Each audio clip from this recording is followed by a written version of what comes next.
Di sini saya ada Mitsubishi Canter Euro 2 teman-teman. Nah ini saya mau menginformasikan ya bahwa mobil itu bisa pertama air radiator campur oli ya. Yang pertama air radiator campur oli.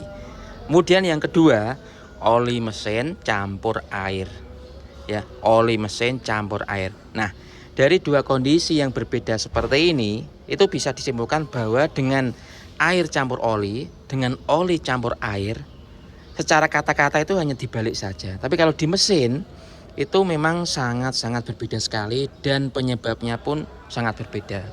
Nah ini yang sering saya alami ya di Canter Umplung Euro 2, Euro 4. Itu biasanya kalau airnya di sini kita buka.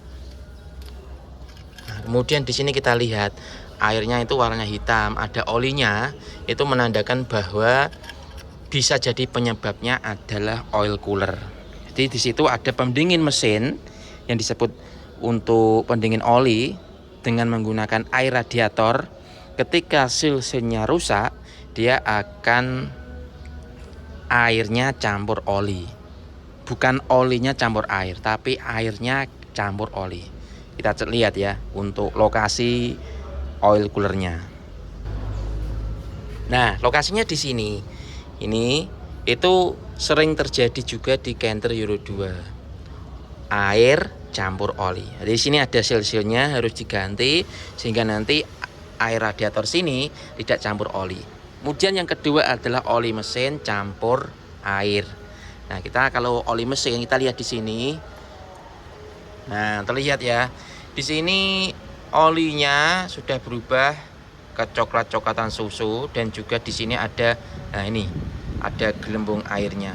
Di sini menandakan bahwa lihat lagi ke dalam nih. Di sini menandakan bahwa ketika oli mesin campur air itu bisa diakibatkan oleh beberapa hal. Entah itu dari mesin yang plugnya atau koinannya, biasanya di Canter Euro 4 itu sebelah kiri itu plugnya bocor sehingga air masuk ke dalam saluran intake dan masuk ke oli mesin. Jadi oli mesin campur air. Kemudian selain itu biasanya yang oli campur air adalah dari perpak silinder head. Jadi di situ ada perpak yang dimana perpaknya sudah aus, sudah pecah, itu akan airnya mengalir ke dalam saluran oli sehingga oli campur air. Nah, efek dari kepanasan atau mesin kepanasan bukan karena kepanasan tetangga beli mobil atau kepanasan tetangga beli kulkas, tapi ini kepanasan karena overheat. Jadi mesin ketika overheat itu entah kipasnya nggak muter, airnya habis, overheat, akhirnya di sini perpak silinder headnya ini melengkung. Silinder head kalau melengkung, perpaknya otomatis juga sudah nggak rata, air di situ akan masuk ke sistem oli mengakibatkan olinya campur air.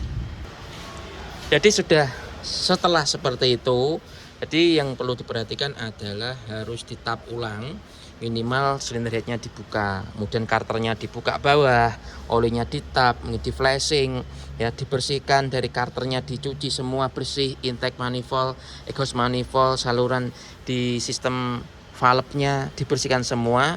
Dan yang kalau oli campur air itu perpak silinder headnya harus disekrap karena kemungkinan sudah melengkung seperti ini.